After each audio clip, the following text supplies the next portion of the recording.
Assalamualaikum warahmatullahi wabarakatuh.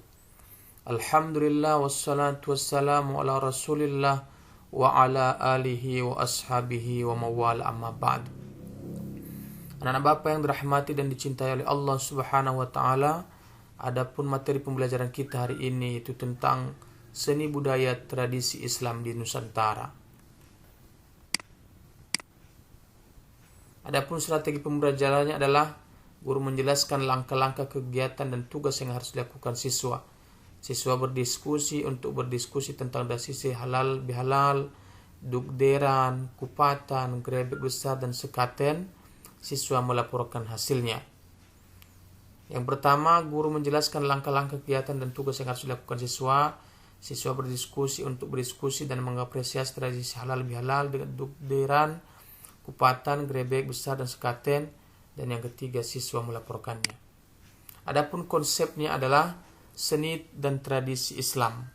Seni dalam Islam itu ada seni bangunan, seni ukir, seni kaligrafi, seni tari, seni musik, seni pertunjukan, dan seni sastra.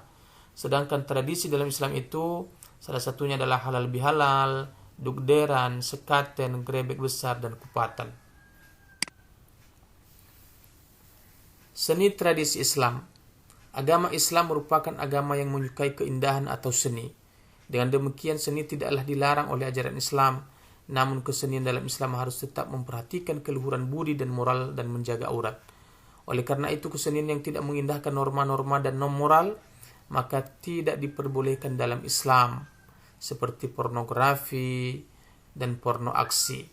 Kebebasan berkesenian sama halnya dengan kebebasan kita dalam berkata, bersikap, dan bertingkah laku. Kita bebas bertindak dan berkata apapun, namun tak boleh melanggar aturan dan tata krama. Seni-seni Islam yang berkembang diantaranya adalah sebagai berikut. Yang pertama, seni bangunan. Kehadiran Islam telah mendorong lahirnya ciptaan-ciptaan baru dalam seni bangunan yang disesuaikan dengan kebutuhan masyarakat Islam, misalnya bangunan masjid dan makam. Kemudian yang kedua adalah seni ukir, berupa seni ukir hias untuk memperindah masjid di bagian mimbar saja dan bangunan makam di bagian jirat, nisan-nisannya, cungkupnya, dan tiang-tiang cungkupnya.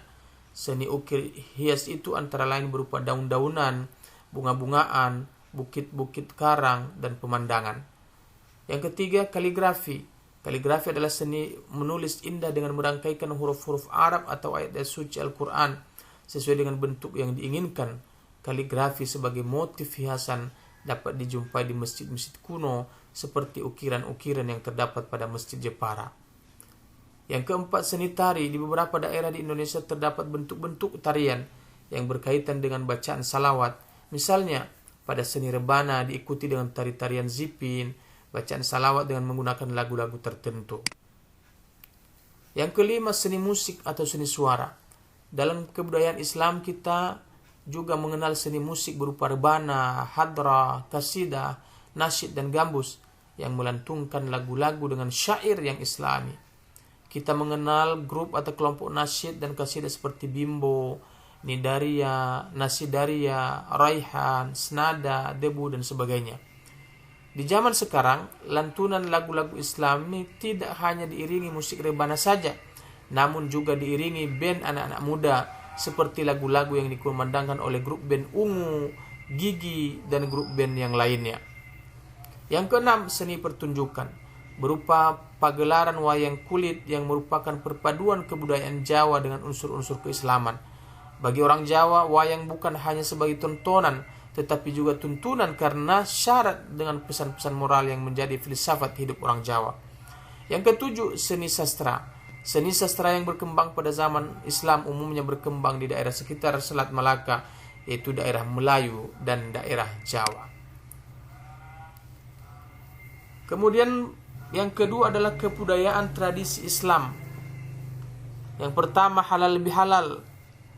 Tradisi halal bihalal merupakan tradisi khas yang dilakukan bangsa Indonesia. Halal bihalal dilakukan pada bulan Syawal setelah umat Islam melaksanakan ibadah puasa di bulan Ramadan. Dengan demikian, tradisi halal bihalal sangat erat kaitannya dengan perayaan Idul Fitri. Istilah halal bihalal berasal dari bahasa Arab halla atau halal. Tapi tradisi halal bihalal itu sendiri bukan berasal dari Timur Tengah. Bahkan bisa jadi ketika arti kata ini ditanyakan kepada orang Arab, mereka akan kebingungan dalam menjawabnya. Demikian juga dengan kata silaturahmi yang pemakaiannya telah salah kaprah, yang benar adalah silaturahim. Pada acara halal bihalal, semua orang mengucapkan mohon maaf lahir dan batin. Hal ini mengandung maksud bahwa ketika secara lahir telah memaafkan yang ditandai dengan berjabat tangan atau mengucapkan kata maaf, maka batinnya juga harus dengan tulus memaafkan dan tidak lagi tersisa rasa dendam dan sakit hati. Kemudian yang kedua, dugderan di Semarang.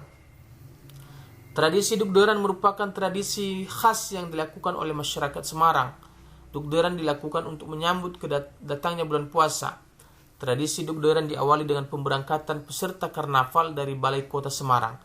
Diperkirakan sekitar pukul 12.15 WIB, peserta karnaval diberangkatkan dengan penyerahan penghargaan bagi peserta lomba warak ngendog.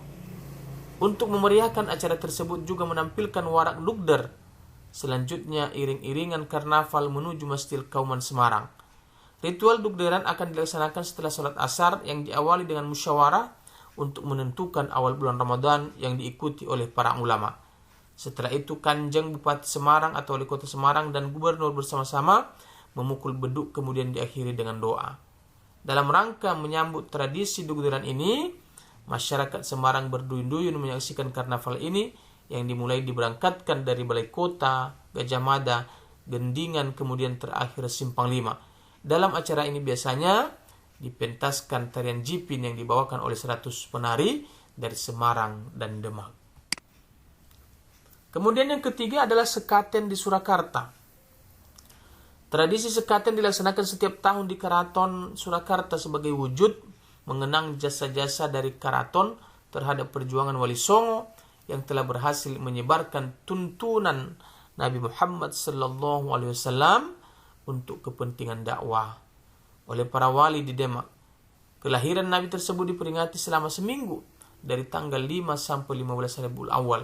Peringatan yang lazim dinamai Maulud Nabi itu oleh para wali disebut sekaten yang berasal dari kata syahadatain, itu 2 kalimat syahadat. Di Keraton Surakarta, tradisi menabuh gamelan itu masih tetap dilaksanakan di Bangsal Pagongan, Masjid Agung Keraton Surakarta, yang harus disimak dari gending-gending gamelan Kiai Guntur Madu dan Kiai Guntur Sari adalah makna yang ada di dalamnya. Setidaknya ada 2 kebenaran yang hendak disampaikan. Pertama, syahadat tauhid, yakni pada adanya Allah Subhanahu wa taala dilambangkan dalam gending rembu. Berasal dari kata Rabbuna yang artinya Allah Tuhanku, yang dikumandangkan dari gamelan Kiai Guntur Madu. Anak bapak yang dirahmati dan dicintai oleh Allah Subhanahu wa taala. Kemudian grebek besar di Demak. Demak merupakan basis dakwah dari para wali. Di kota ini terdapat tradisi dugderan yang dilakukan setiap tanggal 10 Zulhijjah bertepatan dengan Idul Adha. Tradisi grebek besar merupakan upacara tradisional yang setiap tahun dilaksanakan bertepatan Idul Adha atau Idul Kurban di Kabupaten Demak, Jawa Tengah. Upacara dimulai setelah melakukan sholat Idul Adha di Masjid Agung Demak, kemudian diteruskan dengan prosesi iring-iringan prajurit yang mengawal minyak jamas, minyak untuk memandikan pusaka yang didatangkan dari Keraton Surakarta Hadiningrat. Iring-iringan ini mulai dari pendopo Kabupaten Demak sampai ke makam Kadilangu. Begitu datang, sudah siap para kerabat dan keturunan yang kemudian melakukan penjamasan peninggalan pusaka Sunan Kalijaga berupa Kutang Onto Kusumo, Kris Kai Trubuk, dan Kiai Sengkelat. Kemudian yang kelima adalah kupatan atau bakdo kupat di Jawa. Seminggu setelah Idul Fitri biasanya diikuti dengan ritual pembuatan ketupat oleh masyarakat atau tradisi kupatan yang biasa disebut bakdo kupat. Makanan yang terbuat dari beras dan dibungkus anyaman dari janur kuning tersebut banyak dijumpai di pasar-pasar dalam bentuk matang atau hanya longsongnya dan bisa dimasak sendiri. Longsong diisi beras yang telah direndam air selanjutnya direbus berjam-jam hingga matang. Makanan pengganti nasi tersebut biasa disajikan bersama sayur pelengkap termasuk opor dan lainnya. Ketupat memang sebagai makanan khas Lebaran, walau dalam masyarakat Jawa baru dijumpai seminggu setelah hari besar tersebut. Makanan itu ternyata bukan sekadar sajian pada hari kemenangan, tetapi punya makna mendalam dalam tradisi Jawa. Anak bapak yang dirahmati Allah Subhanahu wa taala, menurut pakar budaya KRHT Dr. Honor Kausa Kalinggo Honggupopuro, ketupat telah ada sejak zaman Jawa kuno yang kemudian diadopsi Wali Songo dalam menyebarkan Islam di tanah Jawa. Makna ketupat dalam peradaban tersebut sebagai tolak bala atau penolak sialan dan lambang kemakmuran. Oleh para wali, tradisi itu dimasuki nuansa Islam untuk syiar agama. Dalam tradisi tersebut dihadirkan upacara kupatan yang perlengkapannya menggunakan ketan, kolak, dan apem yang diberi wadah daun pisang yang dibentuk sedemikian rupa menjadi takir. Oleh sebagian besar masyarakat, kupat juga menjadi singkatan atau dijarodosokkan menjadi rangkaian kata yang sesuai dengan momennya, yaitu Lebaran. Ketupat adalah singkatan dari ngaku lepat, mengakui kesalahan, dan menjadi simbol untuk saling memaafkan.